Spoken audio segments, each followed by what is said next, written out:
নমস্কার বন্ধুরা, লক্ষ্মীপুরের রান্নাঘরের পক্ষ থেকে সবাইকে অনেক অনেক স্বাগত।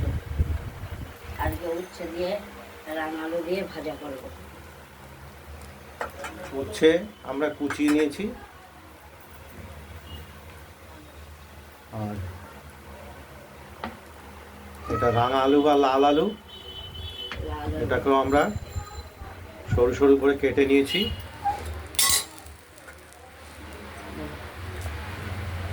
দেখতে পাচ্ছেন খুব সুস্বাদু এই ভাজাটি। আর কড়াইতে আমরা তেল দিয়ে দিয়েছি, তেলটা গরম হলে আমরা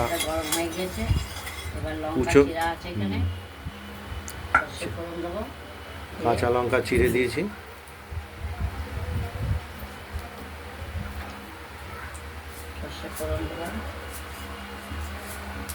কাঁচা লঙ্কা চিড়ে দিয়েছি,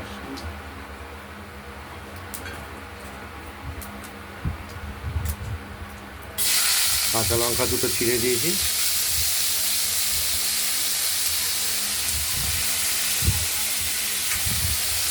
উচ্ছের সঙ্গে রাঙা আলু কুচিয়ে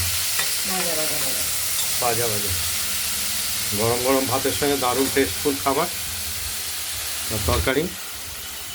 এবার দেবো আমরা নুন বা লবণ।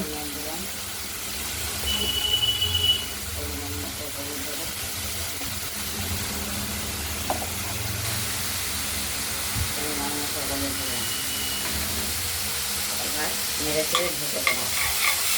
এবার ভাজা তুলবো আর এইভাবে ভাজা করবো। জল গরম আর এদিকে ভাতের জল বসিয়ে রাখা হয়েছে, একদম টকবক করে ফুটছে। আমরা চালটি দিয়ে দেবো।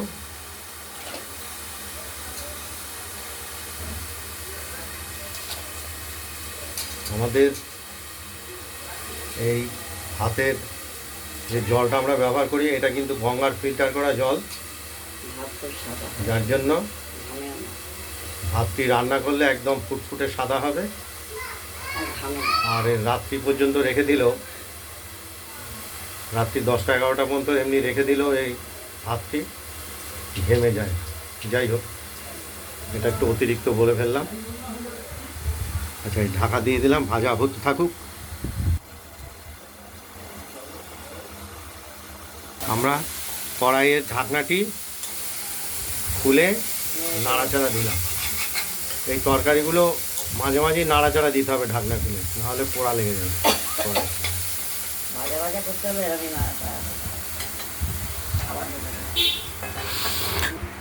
উচ্ছের কড়াইটা ঢাকনা খুলে ফেলে দিয়েছি। এবার 4টে চিংড়ি ফ্রিজে ছিল, বেটে এর মধ্যে দিয়ে দিলাম। চিংড়ি মাছ বাটার রসটা দিয়ে দিলাম। এই উচ্ছে আর লাল আলু বা রাঙা আলু ভাজা ভাজা করে নিয়েছি।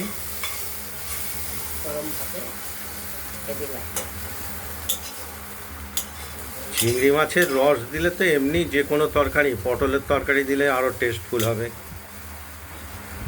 উচ্ছের তরকারিতে টেস্টফুল হয়, এরকম ভাজা ভাজাতে দিলে তো আরও টেস্ট।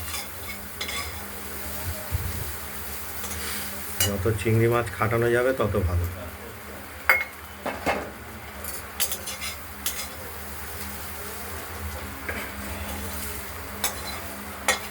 আমাদের লাল আলু আর উচ্ছে ভাজা হয়ে এসেছে।